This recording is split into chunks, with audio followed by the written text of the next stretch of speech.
you want to see more content and sooner, then head over to our Facebook page where you can comment and be more part of the community. A link will be provided in the caption. So this patient's coming in. What were you doing exactly? It's loading a dump trailer. Okay, loading. So he got a foreign body. It feels it's definitely wooden. When I put pressure, you can see it's putting a little bit of pressure down through here. These are always challenging because the pathway this takes can be, it's a three-dimensional structure. So depending on where it goes straight in on a little bit of an angle, you can miss it.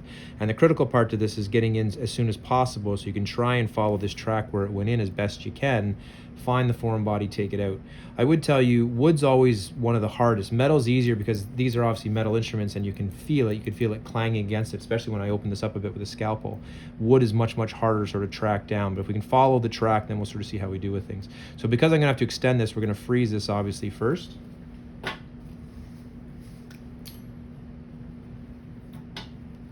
I already used antiseptic once, but I'm just going to do that again.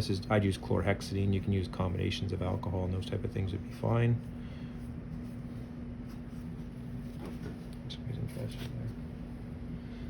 This is our local anesthetic. This is lidocaine. So you're going to feel a little poke here. This is going to sting. Poke. You're going to feel a burning.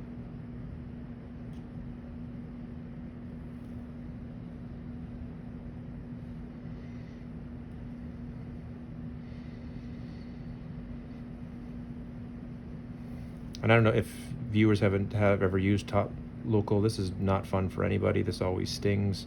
This is why whenever you watch these, and sometimes people say, just let's add more anesthetic. It's a good idea in a lot of cases, but it's not without discomfort.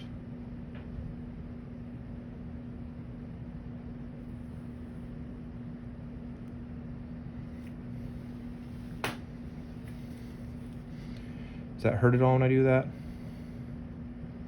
No pain. So you shouldn't feel anything other than pressure. If you do, just let me know. So this is the one other case other than when I'm cutting into infected cysts where I'll actually use a number 11 blade. The reason being is because I want to follow along the track a little bit. And I want to try and just extend this up a bit. I want to try and stay superficial, obviously.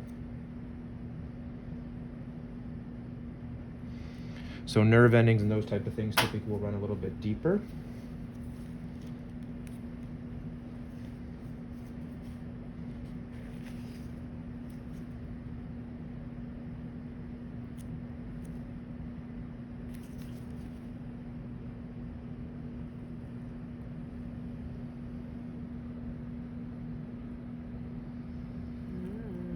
There we go. So now the critical, you always hope you get this in one go, because then we want to make sure that, you're put that down there so we can see it afterwards.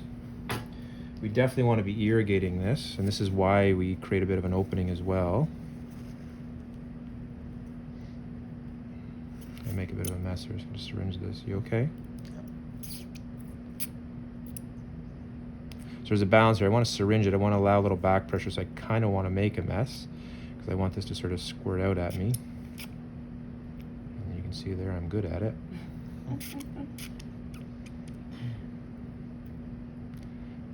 Why shower when you can?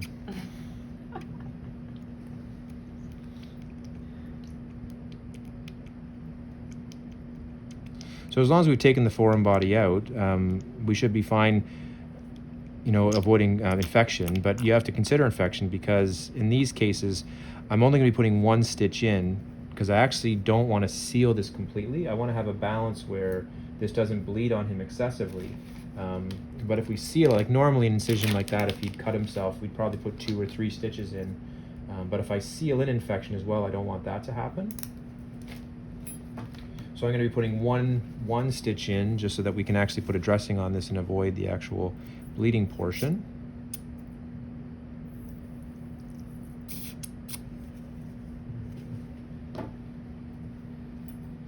And then allow this to heal properly.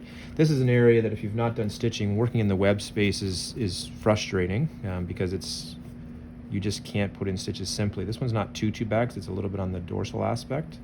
But if this was like a few millimeters more towards the middle, see how I have trouble there, because you can't get behind it, because the valley it's created here between the fingers is challenging to work with.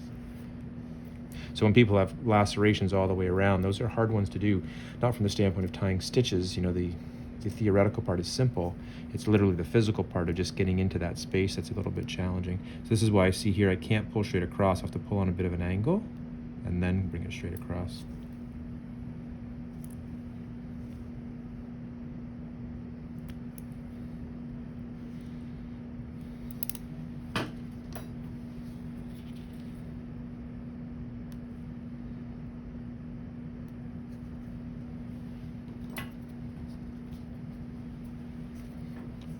So see, that's enough to maintain hemostasis, but it still has some openings